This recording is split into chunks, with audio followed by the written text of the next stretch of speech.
মতিঝিলের শাপলা চত্বরে হেফাজতে ইসলামের সমাবেশে হত্যাযজ্ঞের ঘটনায় করা মানবতাবিরোধী অপরাধের মামলায় সাবেক মন্ত্রী আব্দুল লতিফ সিদ্দিকীকে গ্রেফতার করেছে ঢাকা মহানগর গোয়েন্দা পুলিশ ডিবি। সন্ধ্যায় গুলশানে নিজ বাসভবন থেকে তাকে গ্রেপ্তার করা হয়। ডিবির অতিরিক্ত কমিশনার মোহাম্মদ শফিকুল ইসলাম গ্রেপ্তারের বিষয়টি নিশ্চিত করেছেন।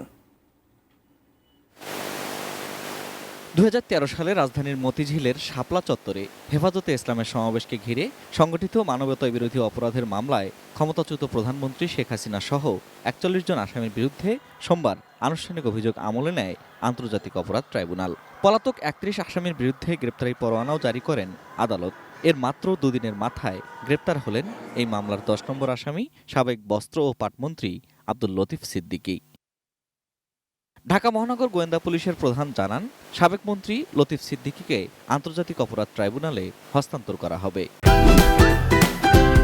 Optical brighter, photo catalyst, active granule সমৃদ্ধ বসুন্ধরা পাওয়ার ওয়াশ, ঝলমলে কাপড়ে ফুরফুরে মন। সন্ধ্যা 6 ঘটিকায় গুলশানস্থ তার নিজ বাসভবন থেকে আইসিটি ট্রাইব্যুনালে ওয়ারেন্ট হলে গ্রেপ্তার করা হয়েছে। উনি এখন ডিবি অফিসে আছেন, আমরা এখানে নিয়ে আসছি, আইসিটি কে জানানো হয়েছে, ওনারা এসে নিয়ে যাবেন। আন্তর্জাতিক অপরাধ ট্রাইব্যুনালের চিফ প্রসিকিউটর আমিনুল ইসলাম জানান, এ মামলায় অন্য পলাতক আসামিদেরও শিগগিরই গ্রেপ্তার করা হবে। যদি আন্তর্জাতিক অপরাধ ট্রাইব্যুনালের মামলায় গ্রেফতারি করানো বলে যদি গ্রেফতার হয়ে থাকেন, তাহলে তাকে অবশ্যই আগামীকালকে ট্রাইব্যুনালে হাজির করা হবে। আমি এখনো সঠিক জানি না কোন মামলায় গ্রেফতার করেছে। যদি আমাদের ওয়ারেন্টে গ্রেফতার হয়ে থাকে, অবশ্যই কালকের মধ্যে তাকে ট্রাইব্যুনালে হাজির করবে, এটা নিশ্চিত। যাদেরকে অ্যাভেলেবল আছে তারা প্রত্যেকে গ্রেফতার হতে পারে। বুধবার সকালেই ঢাকার চিফ মেট্রোপলিটন ম্যাজিস্ট্রেট আদালতে হাজিরা দিতে গিয়ে এই মামলায় আগামী সপ্তাহে আত্মসমর্পণ করার কথা জানিয়েছিলেন লতিফ সিদ্দিকী।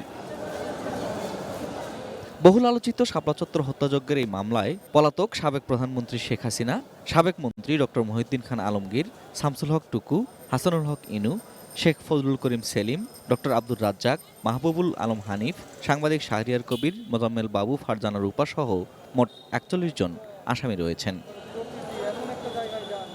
শাপলা চত্বরে হেফাজতে ইসলামের সমাবেশে গণহত্যার অভিযোগে 2024 সালের 26 নভেম্বর আন্তর্জাতিক অপরাধ ট্রাইব্যুনালের চিফ প্রসিকিউটরের কার্যালয়ে অভিযোগ জমা দেয় হেফাজতে ইসলাম। Ferdous Rahman, ATN news, Dhaka.